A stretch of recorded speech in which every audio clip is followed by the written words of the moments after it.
and also promotion of rights of the women and children. Not just women and children only, we are always emphasizing of women and children here in Africa, or shall I say Nigeria in particular, because those rights are often violated by let me not go deep. Okay, so that is why we are here, to see how we can bring this issue such that everybody will know them, and the stakeholders also will tell us more about them, and we also commit ourselves to see how we can promote the rights of these women and children that are often violated in our communities. And together with us here, we have stakeholders from various places that we just mentioned earlier, who are going to tell us what they are doing and what they need us to do, such that we will have a better ensure that rights of the children and women are protected. So before we go deep, let me invite the convener to come and give us her opening remarks. Please, a round of applause for Haja Rukayatsani Ibrahim. She is the one that organized all this thing from the beginning to the end. Thank you so much. Good morning, ladies and gentlemen, esteemed panelists, and honored guests. It is with great pleasure that I welcome you to this significant gathering as we embark on the 16th day of activism against gender-based violence, GBV. This annual campaign serves as a powerful reminder of our collective responsibility to address and combat violence against women and girls globally. The importance of the campaign, the 16 days of activism, is not merely a series of events. It represents a global movement aimed at raising awareness about the pervasive issue of gender-based violence. It begins on November 25th, the International Day for the Elimination of Violence Against Women, and culminates on December 10th, Human Rights Day. This timeline emphasizing the connection between violence against women and human rights violations. Now, violence against women takes many forms, including physical, sexual, emotional, and economic abuse. According to recent statistics, approximately 1 in 3 women worldwide has experienced some form of gender-based violence in their lifetime. In certain regions, such as the Caribbean, the figure rises significantly, highly, between 39% to 55%, and I stand to be corrected. These alarming statistics highlight an urgent need for action. As we gather here today, let us reaffirm our commitment to ending violence against women and girls. We must advocate for policies that protect survivors, promote gender equality, and challenge societal norms that perpetuate violence. Engaging men and boys in these efforts is crucial. They must be allies in promoting positive masculinity and dismantling patriarchal structures that contribute to GBV. We are witnessing innovative approaches across various sectors aimed at addressing gender-based violence. For instance, digital platforms are being utilized to provide survivors with access to legal information and support services. Community initiatives are also playing a vital role in raising awareness through education and outreach programs. I urge all stakeholders, governments, civil society organizations, private sector partners to join hands in these fights against gender-based violence. Together we can create a world where women and girls live free from fear and discrimination. Let us work tirelessly towards achieving a future where everyone can thrive equally. Lastly, I would like to use this opportunity to thank the MD, Honorable Ahmad Tijani Salu Nakande, for giving us this opportunity to see that the program becomes a success. I remain Rukayatsani Ibrahim, and thank you for commitment to this cause. Thank you so much, Haja Rukayatsani Ibrahim. And I just noticed something now. It seems like most of our guests understand HAUSA also. Is there anybody that doesn't understand HAUSA here?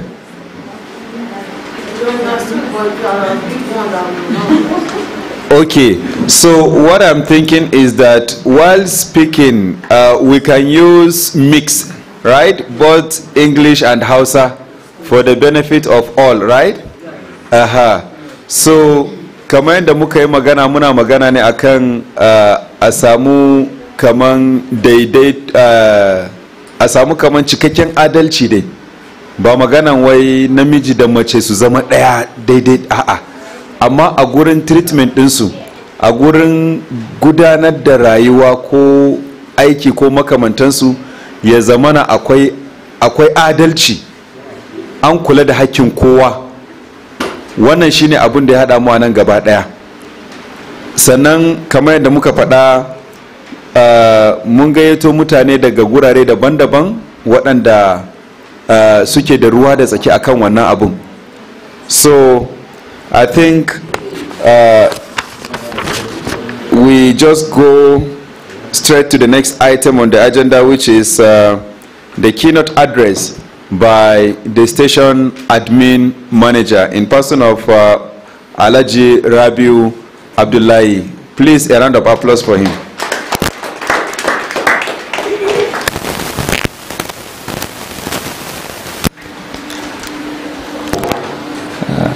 Thank you very much, Malam Jamilu Abdullahi Mazadu, and permit me to stand on the existing protocol.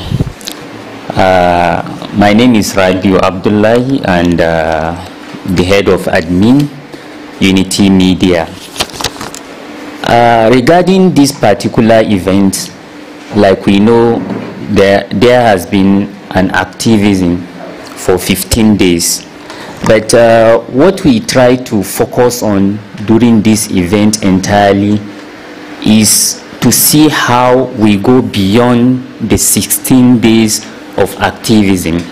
That is to go beyond just showing how we care, our concern regarding gender equity and regarding gender-based violence. So I want us to have it in our mind that henceforth, possibly after this event, we'll see how we can continue advocating for gender equity and at the same time promoting gender equity. Like the saying goes, even in Hausa, wanda ya taimaka ko kuma ya raya mace ko ya tallafa wa rayuwar mace, to kamar ya taimaka wa al'umma ne baki daya. Wanda kuma dakushe musu rayuwansu sai ya iya zama wata matsala ga al'umma baki daya. Saboda haka ina kira ga su waɗanda za su yi wannan tattaunawa kai tsaye su saka mana a zukatanmu mu masu saurare hanyoyin da za mu bi domin mu ga yadda za mu yi mu ga cewa ana samun daidaito wajen kyautatawa ga mata da yara, sa'annan kuma ana ƙoƙari wajen karewa tare da magance matsalolin cin zarafi musamman na mata a kowane mataki. Naji Rukayya ta yi bayani cewa akwai buƙatar lallai a duba hanyoyin da za a bi wajen tallafawa mata da ƙananan yara. Tabbas wannan abu ne wanda zai taimaka kuma zai kai mu ga mataki na gaba. Saboda haka ba tare da ɓata lokaci ba, na drafting wani abu guda ɗaya so that it will help in not making it be just the 16 days activism. Ya zama it is beyond that. Shine sustained funding.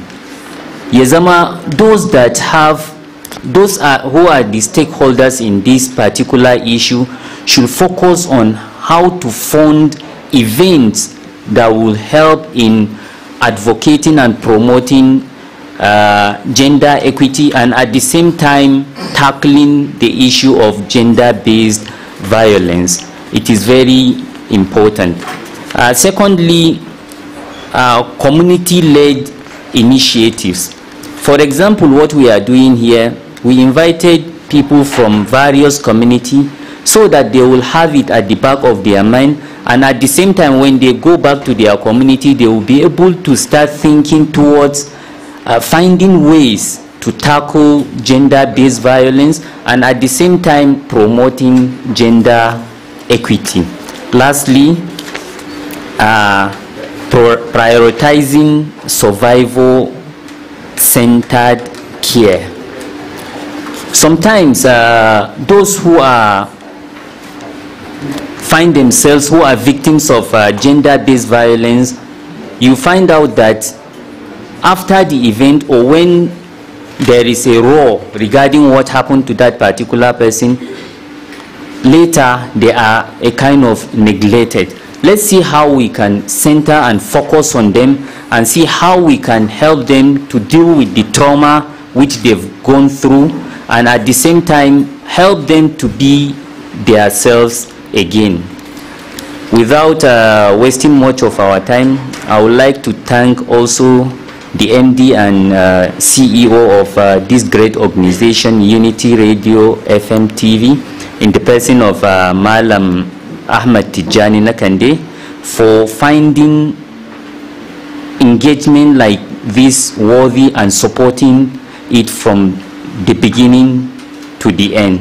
We thank him for that, and I also want to thank all those that find time to be here, especially the stakeholders and the panelists who are going to dwell into this discussion proper. Thank you all, and at the same time, all the guests that are here, thank you very much for your time. I wish all of us a successful deliberation at the end of the day. Thank you very much.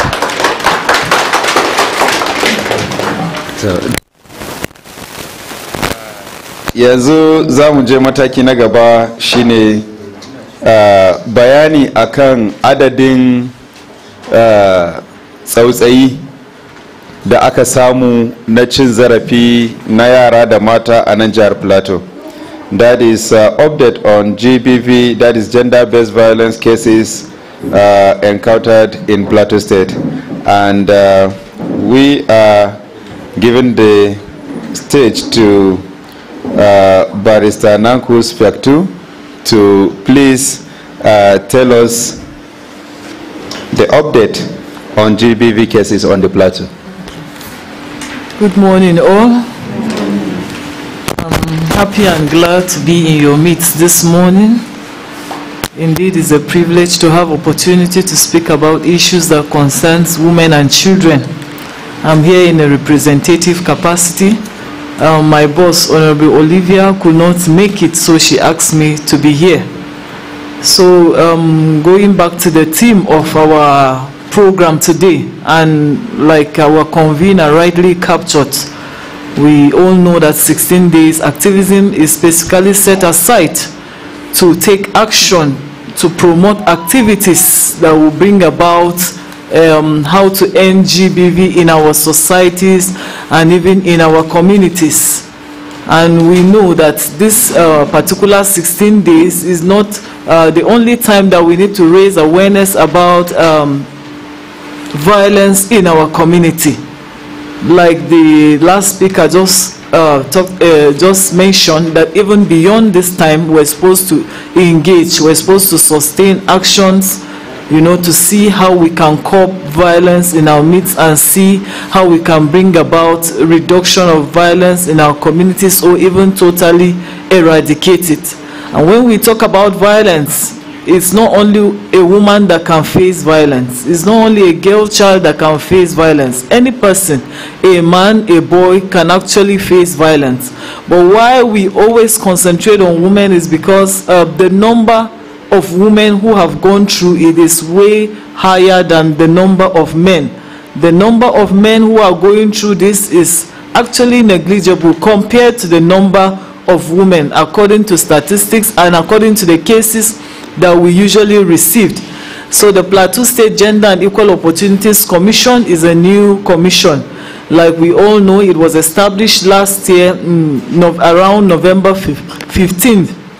by the Executive Governor of Plateau State, and it is headed by Honorable Mrs. Olivia Daziem, who happens to also be the Special Advisor to the Governor on Gender Issues. So from inception to now, we have received quite a lot of cases. We have received a good number of cases, and most of these cases usually border about violence. They border about violation of rights, because as a commission, our mandate is actually, specifically to eliminate all forms of violence against whoever, whether a man, whether a woman, a girl, or a boy. There's no exception. It's not a commission for women, as many people wrongly, think of. It's not for women alone. It's for everybody. Is there to enhance and to promote the rights of each and every one of us that is seated here. So from inception to now, we have received cases, but these cases are mostly cases that borders on the violation of the rights of women. There are many, but I will try to talk about a few of them. One of them that we encountered was an issue of a woman, who was violated by her husband, and this woman was we just saw her. Actually, my boss just saw her. She was just passing around her area, and she saw this woman with a broken forehead. So she tried to inquire what happened to her. So the woman tried to lie about the whole issue. She initially said that she just fell down, but upon being my boss being an experienced person who is always into women issues, inquired further. She did not stop, and she did not leave her. In fact, she actually asked her to come inside her car so that they would talk, and she started questioning her, why have you not gone for treatment and all that. So upon further inquiries, the woman later opened up and said that it was actually the husband that broke her forehead, and the wound was so deep. So she brought her to the commission, but of course her health was at stake. So she had to be taken to Refuge Medical. She underwent some form of first aid, some form of medical treatment, all the necessary injections and the rest. So the man was invited, and he was not willing to come. So when we saw that he was not cooperating, he had to be arrested. And even when he was arraigned in court, he was not remorseful. He was not apologetic. He was not sorry about what happened. Rather, his response was that yes, he actually beat her, but did she die? That was the question. He ended up asking us, throwing back a question at us instead of saying sorry, instead of being remorseful. So, usually the issues that have to do with marriage, we're not in a hurry to go to court. We try to see if there are ways that we can mediate, if there are ways we can settle the issues so that we don't end up destroying the home in trying to solve the issue. But when it becomes life-threatening, when it becomes an obvious crime, we can't really say that we want to mediate, because mediation is even not for cases that have to do with criminal actions. It's mainly for civil actions, civil issues. So he went to court, admitted that yes, he's the one that did it, and he was convicted. He is currently serving his time. The judge luckily gave him like few months. I'm sure he's out by now. The last time I was in court, around Central Area Court, the Bongom Palace, we also had a similar issue too. An issue of wife battery, beatings and all that, with marks on the body, with pictures and all that. So as we went to court, the same thing, the husband was not remorseful, and that was how the court too now convicted him. But he went ahead and paid fine, because he had an option to pay fine of 200,000 or to spend few months in the prison. So somehow his relatives gathered round, they got the money, and he settled the issue. He settled his fine, and then now he's out. And then just recently, like 2 days ago, my colleague in office just told me that they have reconciled with the wife, and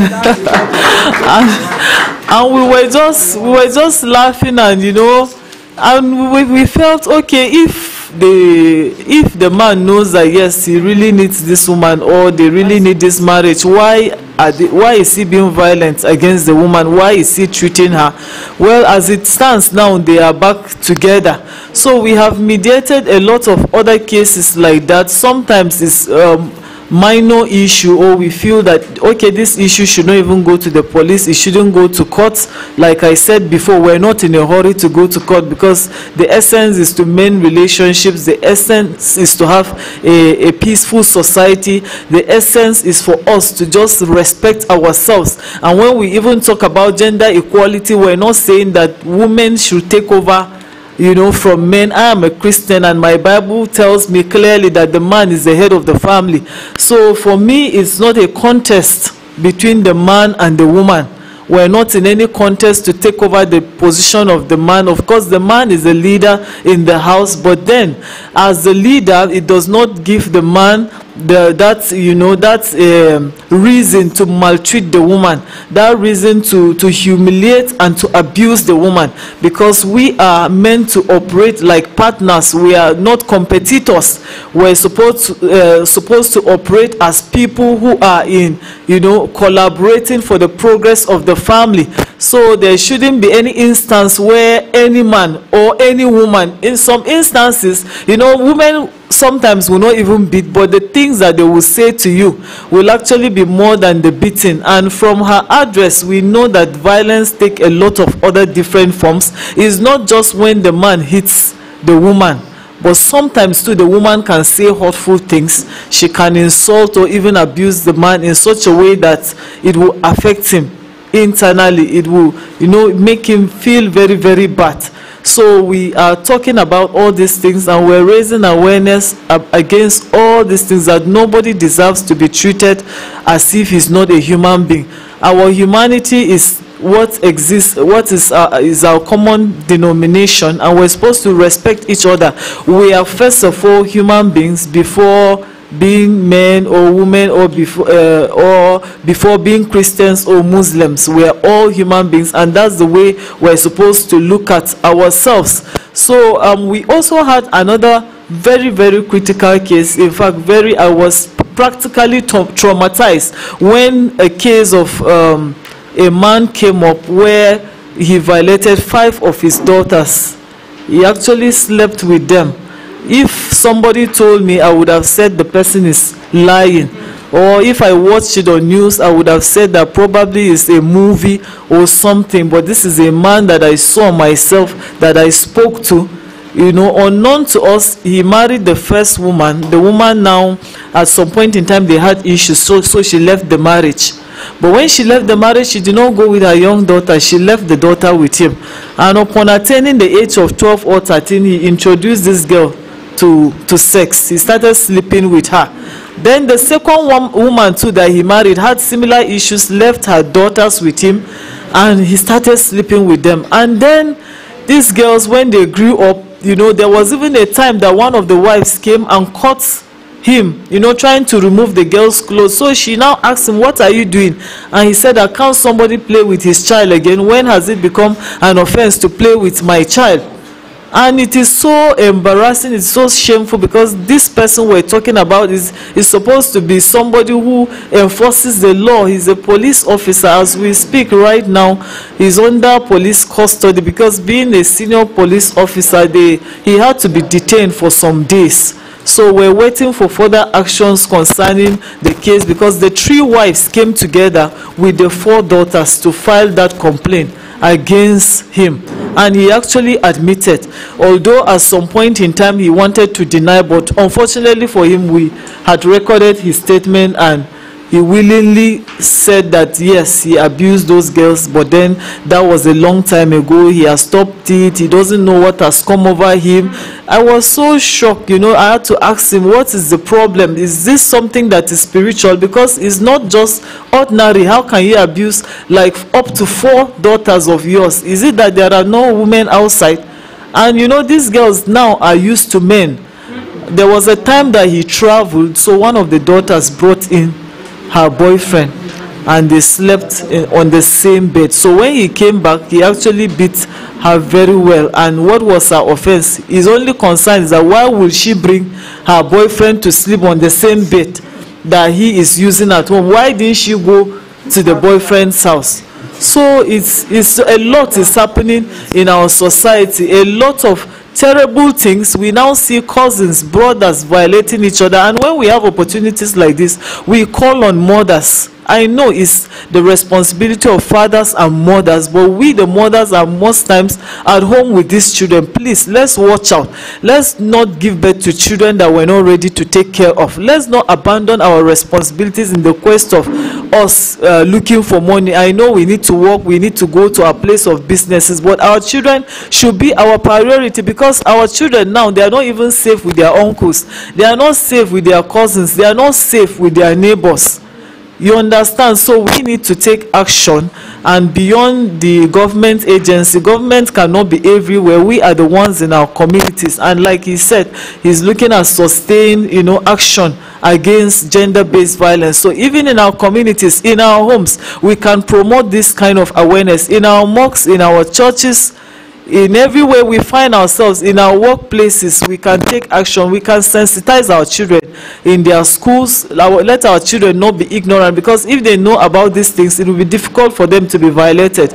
But when they're ignorant, people will continue to take advantage of them. So we should use every platform that we have to speak about gender-based violence and the repercussions. And then one thing for us at Gender Commission is that we also always talk about laws too that criminalize these activities, that when someone is found wanting or is found guilty, we have the Violence Against Persons Prohibition Law, we have the Gender and Equal Opportunities Law too, that speak about all this kind of violent acts and from all different forms of discrimination. We have the Penal Code laws. We have a lot of laws in Plateau State, but sometimes our problem is implementing these laws. Sometimes you have cases and you see that, like one time we had a case of a 42-year-old man that violated this 12-year-old girl. This girl is usually left alone when she comes back from school. They live in Mangu, so anytime she passes through his shop, he will call her and he will give her money. She's mostly hungry. Sometimes parents, they don't feed their children, they don't take care of their needs, so they find themselves, going to anywhere, going to any man or woman that can solve that particular need, and he's always calling her to give her 100 naira, 200 naira, and that's how he violated the girl. When the case reached here in Jos, upon conducting medical tests, we discovered that the man is even infected with HIV. And very unfortunate and very, will I even say, very disappointing. We now saw the father coming with some pastors and reverends from that same community that they have come to beg so that the case can be, can just be dropped. My boss now told them that unfortunately for them, we have referred the matter to the office of the Attorney General, and is currently being prosecuted. So there's nothing we can do about it. But what surprised us is, why will a father whose daughter has been violated now come and say he wants to beg on behalf of the perpetrator? So this and a lot of issues are issues that are not allowing us to fight this gender-based violence, because of the culture of silence. People also trying to hinder the law from working, because if we have laws and we don't allow the laws to work, there's no way they can be effective. So we ourselves, sometimes we shield these perpetrators, we cover up, we are silent about it, we don't speak out when we need to speak out. All this kind of conduct and characters will not help us to solve the issue of gender-based violence. So at this point, I would like to pose for further, and if anything comes up, any question or... Thank you. Okay, please, I think she deserves better. Please, a round of applause for her. She indeed told us much about what is happening on the plateau. And in summary, I can say that GVB cases on the plateau is on the rise. And it seems like we had to trust nobody with our children. And prevention, he said, is better than cure. So it's better for us to take prevention measures than to start talking about how we can solve certain issues when they come up. So thank you so much, Barrister. I think this time around we'll now go to NGOs, as orientation agency is not here yet, we'll now go to NGOs to tell us what they are doing to sensitize the public about this gender equity and also gender-based violence. A Hausance ta mana bayani akan yadda cin zarafin yara da mata yake tashi a nan jihar Plateau. Ta ma ba mu misalai na wasu iyaye ba wai iyayen gefe ba, mahaifa da suke cin zarafin 'ya'yansu a gida, da ma kuma waɗanda ake taking advantage din rashin ba su abinci ko makamantansu, wani a waje rinka da sweet minti ana tunanin kirki yake yi, daga kuma zuwa ga haka. So ko gane aka asibin da yake ba su mamaki shine yanda wani lokacin zaka samu waɗanda aka ci wa zarafin su ne 'yan uwansu da limamai ko pastoci za su zo suna maganan cewa a yi haƙuri a ajiye kes ɗin, kada a ci gaba da shi saboda wasu dalilai. To abinda muke nufi shine matakan kariya ya fi, maimakon a ce an zo ana wani kes ko makamantansu. So saboda haka yanzu za mu je kai tsaye ga hukumar wayar da kai na ƙasa waɗanda ba su nan. So za mu ba da wannan gabarwa su ƙungiyoyin masu zaman kansu masu tallafawa, waɗanda za su faɗa mana irin ƙoƙarin da suke gurin wayar da kan jama'a akan irin wannan al'amari, da kuma matakin da ya kamata al'umma su ɗauka. Amma kafin mu je ga waɗannan, za mu fara da na biyu, ita ce hukumar kare haƙƙin bil'adama na ƙasa, wato National Human Rights Commission. They will tell us what they are doing in terms of intervention when there are cases of gender-based violence and so on. What are they doing such that everybody will know, and should in case if you happen to find one, you know where to report and the needful will be done. So at this juncture, I would like to give this to the representative of National Human Rights Commission in person of Mr. Najib to tell us. Kuma da Allah mu kiyaye lokaci, sannan kuma za mu yi magana da Turanci da Hausa kowanne. Thank you, sir. Please, a round of applause for him.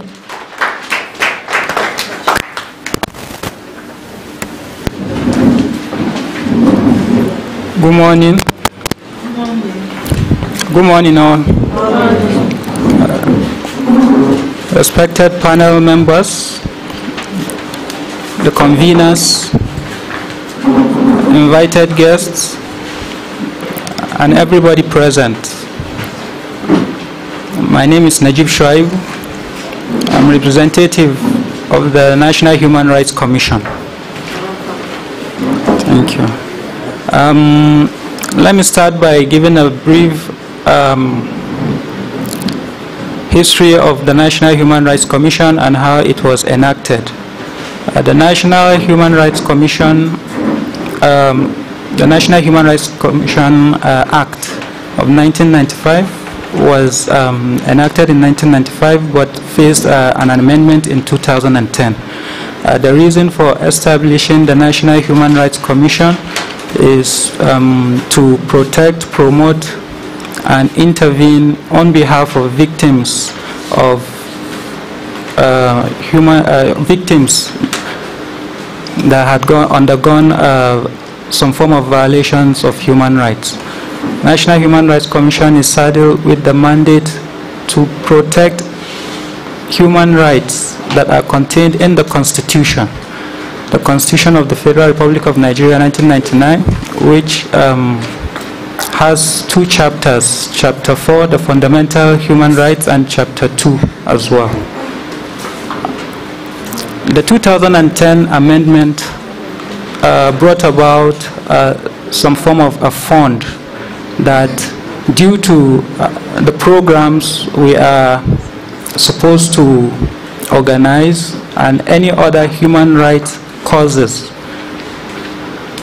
we should have a fund whereby we can just go there, source our funds, and then use it in order to champion our causes. So it is one of those increase in the act that was amended, the additions that were made.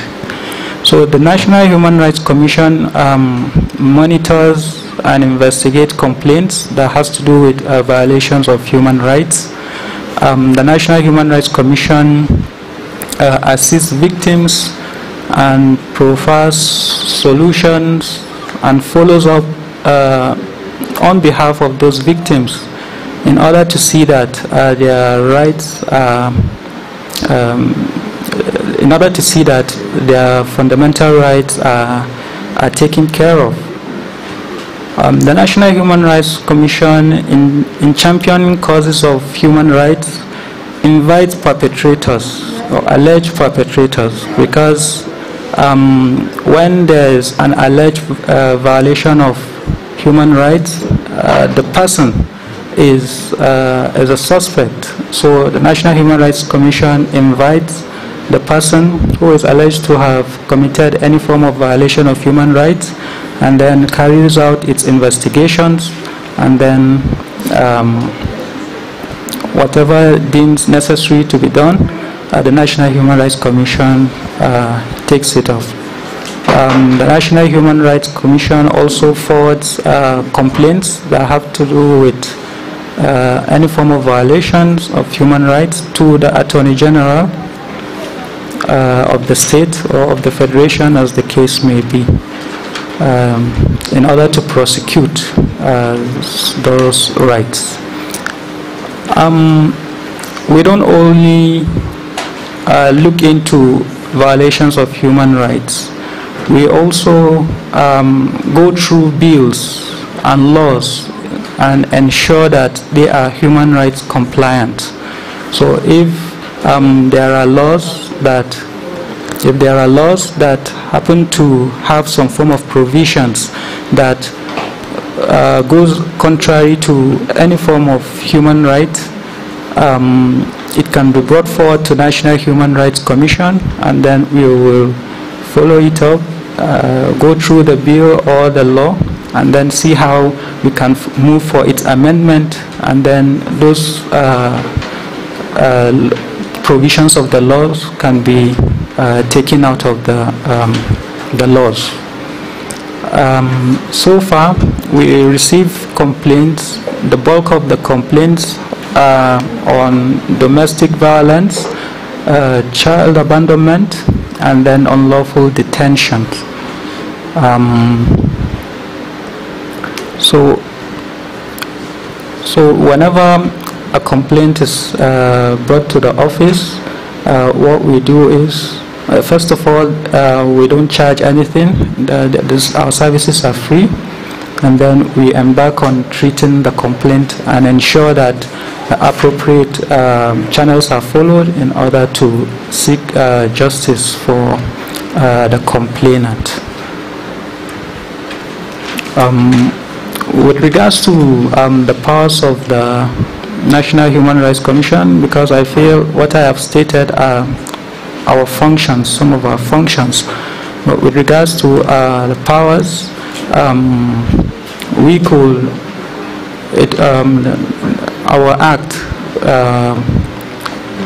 grants us the powers to write summons and warrants, and then whenever the person whom those summons and warrants refuse to oblige or to acknowledge those warrants, there's some form of sanctions that they could follow, that could befall them, and then there's a penalty for that too. This is important because it is one of our challenges. When a complaint comes to the National Human Rights Commission, in order to comprehensively treat it, we have to invite both parties. But then that is when we see the other side of people, because the invited person, that is the alleged violator, will show that nobody can control him or nobody can tell him what to do. but the complaint itself coming to the office have shown that there are some questions that need to be, that there are some questions that have been raised, and we on our own part have to ask those questions in order to see that the complaint is, the substance of the complaint is true or not. Because it's one thing to bring a complaint to us, and it's another thing to go through the complaint and find out that what the complainant reported did not actually portray a complaint or violations of the complaint. So some people may, you know, use that avenue and make complaints just to, you know, to inhumanly treat the other person, and which in itself is also a form of violations, because the Constitution under under Section 34 of the 1999 Constitution, Federal Republic of Nigeria 1999 as amended, has prohibited inhumane and degrading treatment.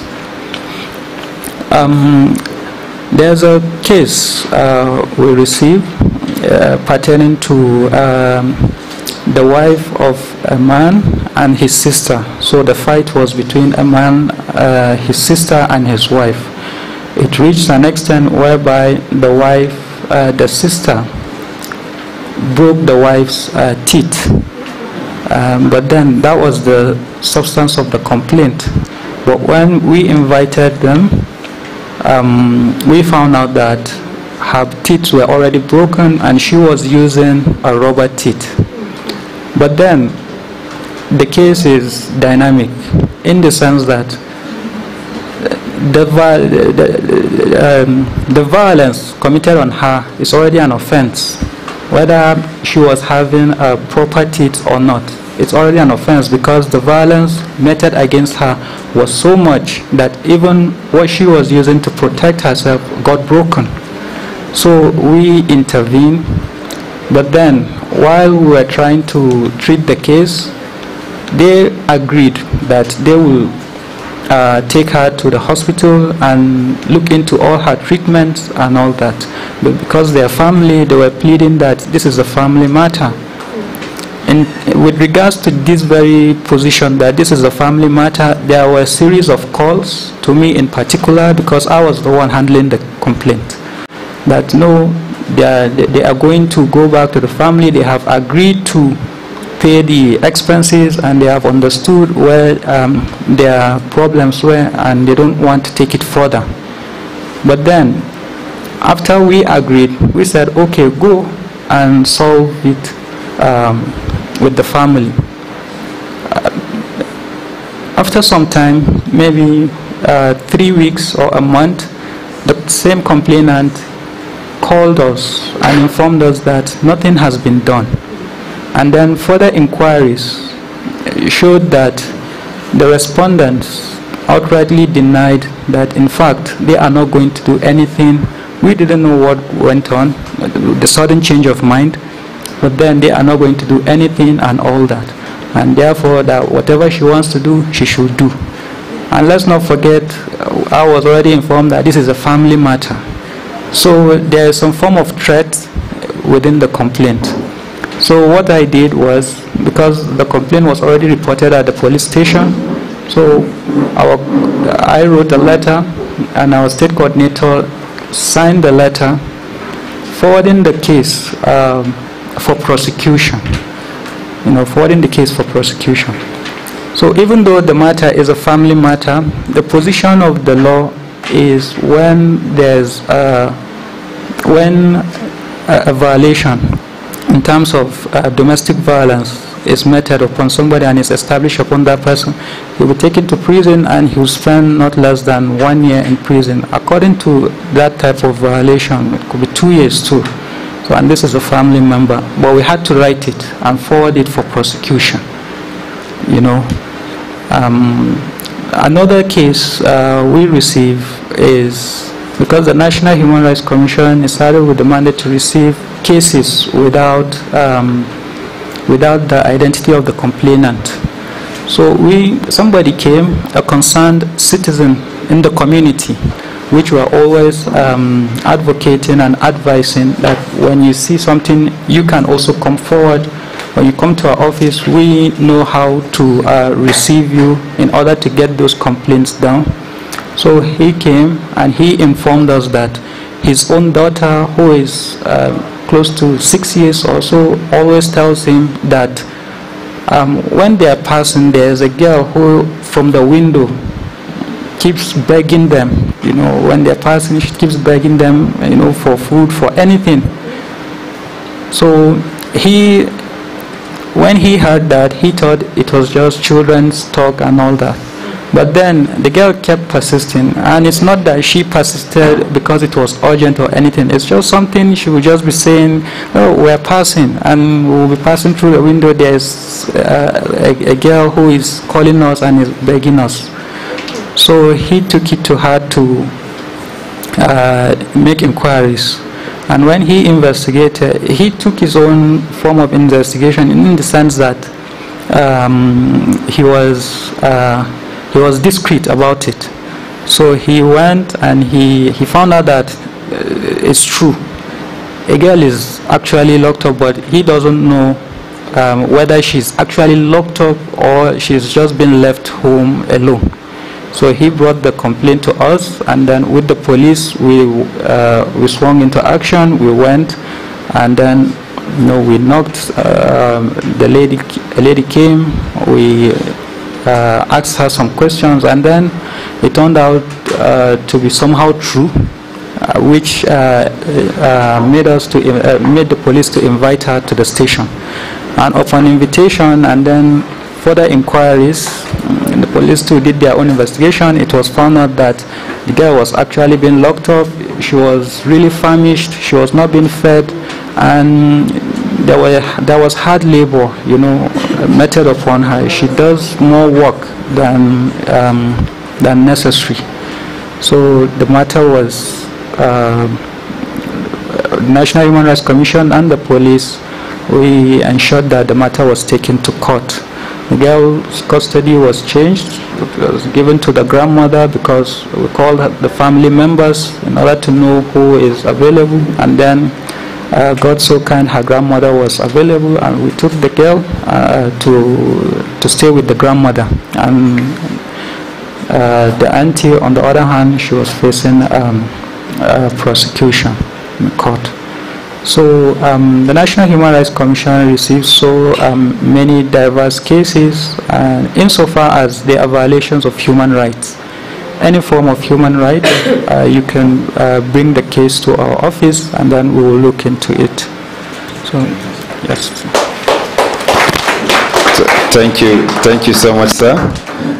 A takaice da ya fada mana cewa hukumar kare hakkin biladama ta kasa wanda ofishinsu yake nan junction din Lamingo ba sa karban kudi idan za su tsaya ma mutum, sannan kuma duk irin kesin da aka kai musu, yin akwai gaskiya a ciki suna shiga suna tsaya mutane kyauta ne. Ya kuma yi bayani akan irin matsalan da suke fuskanta, sai a ce ai daga baya ce na gida ne a bar kes din. To amma ya ce muddan dai an shiga hakkin mutum, to su suna tabbatar da cewa sun bi kadi an kwatar mutum hakkinsa.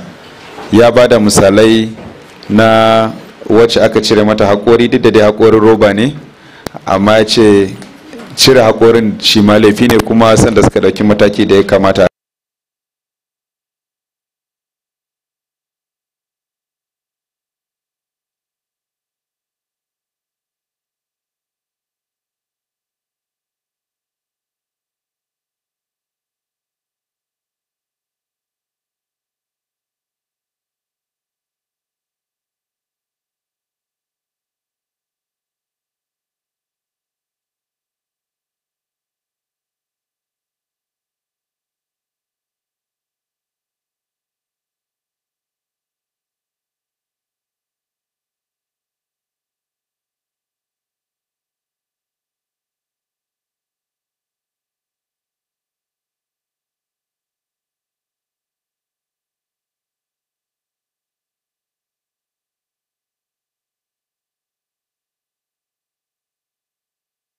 da tallafi idan ya tabbata an ci zarafin mutane.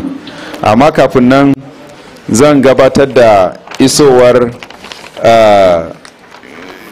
wakilin kwance mataimakin shugaban karamar hukumar Jos ta Arewa, Honorable Kabir Muhammad, wanda aka fi sani da garkuwa, mataimakin shugaban karamar hukumar Jos ta Arewa, wanda ya samu wakilcin Honorable Kamal Dairu. Honorable Kamal, barka da warhaka. Honorable garkuwa ya tabbatar da bayana, although dai za a ji daga bakin shi idan bayani ya biyo baya, za mu ji su ma yadda za su tallafa wa waɗannan ƙungiyoyi gurin ƙarfafa kare hakkin bil'adama, domin a jihar nan Jos ta Arewa yana ɗaya daga cikin waɗanda aka fi samun waɗannan abubuwa. So yanzu zan ba da abu magana ga ita jami'a daga Epin Public Health Initiative, Mrs. Chidima Stevens, wanda za ta mana bayani akan kokarin da suke yi da rawar da suke takawa gurin tallafawa gurin kare hakkin biladama. Thank you very much, Jamilu, for this opportunity to show you how very important this program is to me. Yesterday I was on admission in the hospital and I was told I will be admitted for 3 days. I told them that I have something I must do today, so they should just give me start dose and give me the remaining one tablet. So they listened to me, they observed me from 12 o'clock to 4, and they gave me medications to go and continue at home. That's to show you how important this activism we are doing is to me. As you can see, I decided to wear orange to show that we should allow our society to be a peaceful one, to be a safe one for our women and our girls. In Epin Public Health Initiative, the issue of gender-based violence is a big concern to us. Why? When Barrister Nankus was talking, she talked about a 12-year-old that was being raped by a 42 years old, and the man is HIV positive. Did he use condom to rape that girl? No. Did he provide any form of prophylaxis to that child? Of course, except if the intervention was done after it was discovered that that child has been raped. We do not know whether the child got infected.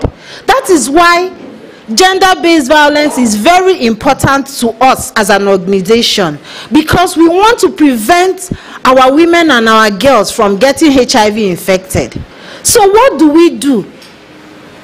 What we do is mainly we provide prevention services through the different things that we do in Epin Public Health Initiative.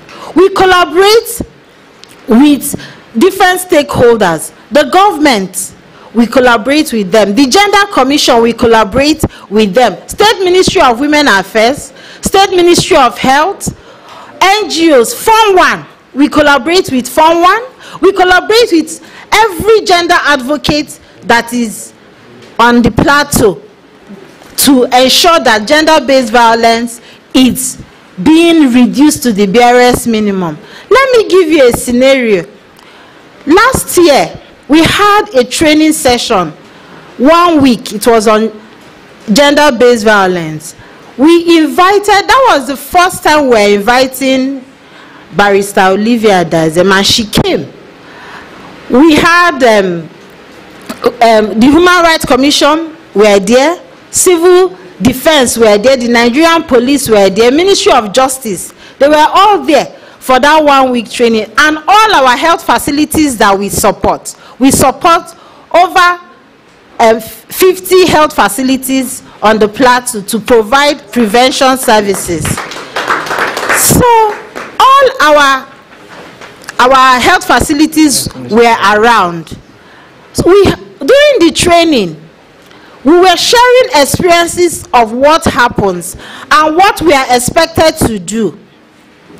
So we one of the health facilities told us that in their health facility, because HIV testing services is free, that there is a particular woman that usually bring young girls, plenty of them, to come and do HIV tests, and the girls will usually come with their bags. So when the NAPTIP was there, rapper was there, NAPTIP talked about the issue of child trafficking. So our supporter that was there was very curious.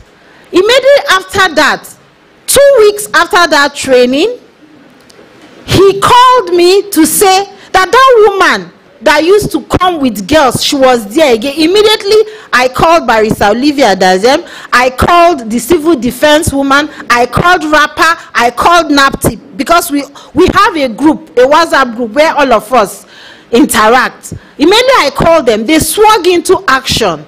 On getting there, that woman had 7 girls that were there. Usually she will go there and she will test them and they will go. Nobody knew whatever it was she was doing with those girls. So that day they kept delaying her. She was wondering, why were they delayed? They said there is something they needed to do here, there is something they needed to do there. Before you knew it, the civil defense woman arrived. Barrister Olivia herself went there, and that was how that woman was apprehended. She was sending those girls to Port Harcourt. Plateau girls, 7 of them. They were all underage. They were under the age of 18. She was sending them to Port Harcourt, and she also mentioned who her alibi in Port Harcourt was. They went, Barrister called Port Harcourt. They arrested the person that the girls were going to go and meet, because they were using them for prostitution. And the girls also were told that they are going to go and work. Meanwhile, it was prostitution that they were sending them over to Port Harcourt to do.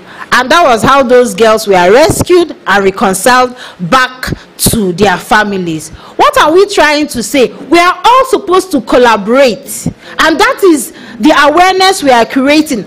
Had it been we did not create that awareness that day, the person at the health facility would not have known that those girls that are being brought for HIV tests was because they were being trafficked into commercial sex work. So please, as we have been told, when you see something, say something. It is our responsibility as an NGO that is concerned about humanity to create awareness. It is also your responsibility in the community to ensure that you say something so that the right of humans will not be violated. What are the other things we do? There is a program that we call the No Means No program. I'm sure some of us have seen some of our boys and girls wearing a black t-shirt and No is written on it. That program is an opportunity to teach our young boys and girls, for the boys, positive masculinity, setting of boundaries, giving consent. For our girls, to respect their bodies and also take action to know when any form of sexual or gender-based violence is being perpetrated against them. For example, that child that every time she's passing, they call her to come and collect sweets today. Tomorrow they call her to come and collect biscuit. Next tomorrow they call her to come and collect 200 naira. That is what we call testing. At that point in time, they are testing you. They see that you are vulnerable. By the time you fall to their test, you are already a target. After being a target, they will now attack. We teach our young girls and our young boys about all of that. And we do it in schools from the age of 9 to the age of 14. We have the boys session, we have the girls session.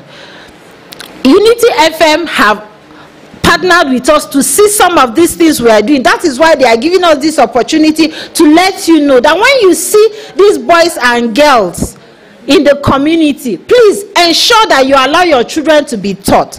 We are not teaching your children to violate your religion. We are not teaching your children to violate your culture. We are teaching them to know their rights. And that is what we are doing. That's not all. We also have our OVC program, the Orphans and Vulnerable Children program, and we have what we call the Adolescent Club. We have what we call the Adolescent and Young People Club. We have what we call the Adolescent and Young People's Hub.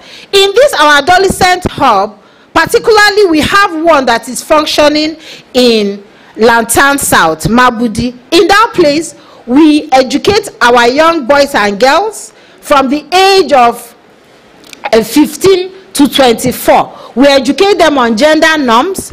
We also train them with life skills. We have those learning barbing, we have those learning catering, we have those that are learning different skills, fashion designing, and we also have recreational activities ongoing there. Why are we doing this? When they are engaged, people will not deceive them.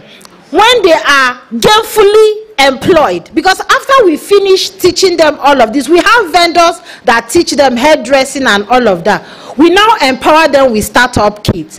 When a child is empowered, somebody will not give that child 200 naira and take advantage of the child, true or false. So we empower them with startup kits. Currently, we started our program last year in Lantan South. We also intend, in this coming year, we intend to have another AYP hub here in Jos North, where our young people will engage. After we give them this startup kit and they start their business, as at yesterday, I was sent the picture of their VSLA group. This VSLA is called Village Savings and Loans. These young people that were empowered with all of this, we have over 65 of them that were empowered. Out of that 65 of them that were empowered, 25 have a village savings and loan where they come together to save money, to empower themselves more, to further build their businesses and also help their younger ones to become independent. If a child is independent, as in earning something for himself, no poverty will make that child be given 200 naira indomie and the child will follow and allow him or herself to be molested. It's not only girls that are molested. I had a case of a child. That child is 12 years old, is a boy. During our HIV testing services, it was discovered that this child had anal warts because the child kept itching. When the child was taken to the clinic, he's a boy. The child is living with his grandmother. She's blind. Both parents are lazy, a double orphan.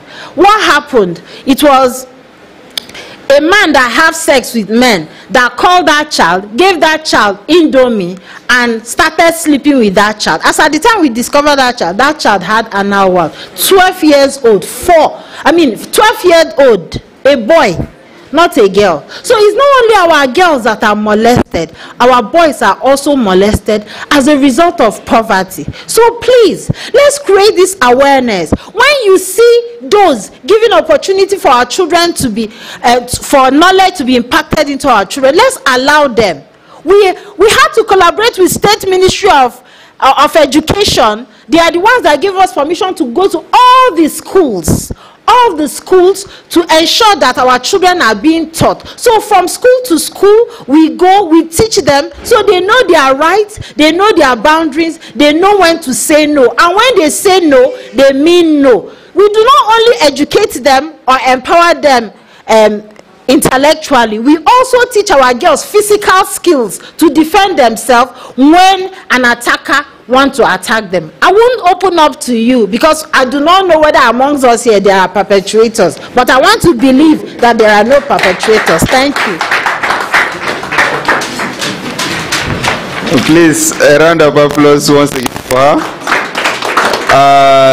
Ta mana bayani mai tsayi akan gudunmawar da gidauniyar Epin Public Health Initiative suke bayarwa gurin na daya wayar da kan jama'a game da cin zarafin yara wanda ta ce bai takaitu ga mata ba ma har da maza yara. Dan misali da ta bayar na karshe ta ce har da wani yaro wanda ake amfani da shi ta baya wanda shekara 12 amma suka samu yaran nan an ci zarafin shi har ya samu matsala wanda yana ta susa hakan yasa suka duba shi sai suka tabbatar da wannan abu. so ba iya mata ne kadai za a saka ido a kai ba, har ma da mazan. Sannan ta yi bayani akan irin gudunmawar da gidauniyar take bayarwa. Ta ce suna da shirye-shirye na ilmantar da su karan kansu yaran yadda za su gane cewa wannan ya zo da mugun nufi, wannan yana da wani tunani, har ma kuma da yadda za su yi kokari gurin kare kansu, wanda ta ce ba za ta bayar da wannan ilimin a nan ba saboda tsaro. Ta kuma yi bayani akan cewa daga cikin ababen da suke sa mutane suke shiga wannan hali akwai talauci.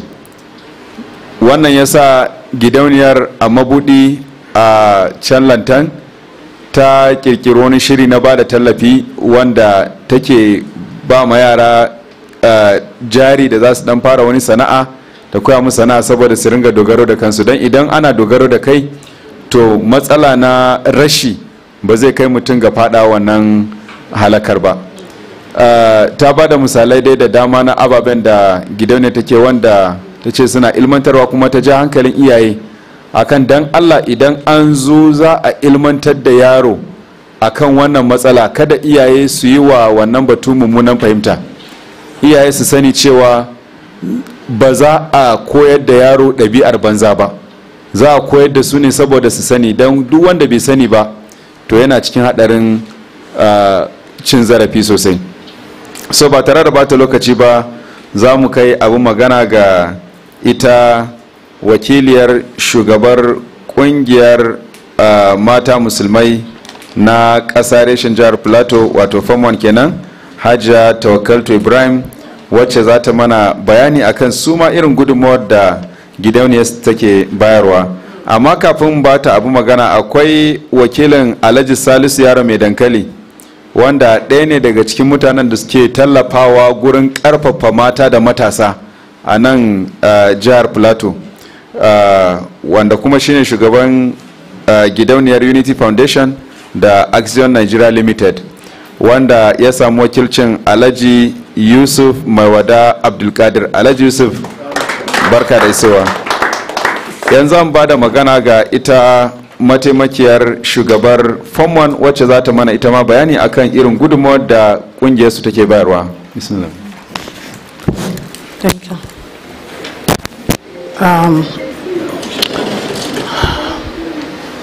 I'll be standing on a system protocol, and I say well done to my sister. She has said a lot. Everybody has said a lot. Form 1, as we all know, is the general head of Muslim women. That is all Muslim women organization that are supposed to be registered under them. For our own part, just as she said, mostly we do collaborate. You can hear it being said, even with the Ministry of Justice and my sister here, Gender Commission. My Amira was with the Gender Commission the day before yesterday. They went around. So that is one of the things we do. For one, as an organization, we are all over the local governments. And this gives us opportunity, except the Lantan local government, because of issue of crisis, some of our Muslims moved from there. And I think we are trying to see now, when they are back there, some of them, so that you can see we have a population. We always have a meeting, both ESCO and the general meeting. This is an opportunity whereby we talk about issue that related to both women, girls, and even we talk about even men. Because without them, for us in Form 1, if men did not allow us, we will not be here today. This morning I have to take permission from my husband, because the message comes since the Amira is not around. I have to be here representing now. So as a result of what we are saying now, since the 16-day activism started, Form 1 has been up and doing. And before I forget, by 11th of this month too, we shall be working, because as I said, we collaborate a lot with what we can. That is Christian part of CAN. We shall be doing our own 16-day activism as just not local government. So mostly what we do, starting from our group, is to make sure they acted as we're supposed to be, a responsible woman. A responsible Muslim woman should know that basically their work is to take care of the home. Today, I would say I'm a mother of girls. I have only one boy, and all of them are where they're supposed to be now. Because another thing we said is that, where are your children? We always ask, where are your children? All of us women should know where our children is. And then the Muslim women organizations will make sure for every day you need to come on and shape bin shike. Where are you going to? What type of dressing? Because some people will say these girls are raped because of the way they dress, which we are addressing. But for us already, a Muslim girl dressed in a Muslim way and she's still being molested, that means that's a problem. There's no creation of the awareness, whereby the Federation of Muslim Women, we have created awareness. I'll give you a series of cases. Why is it a girl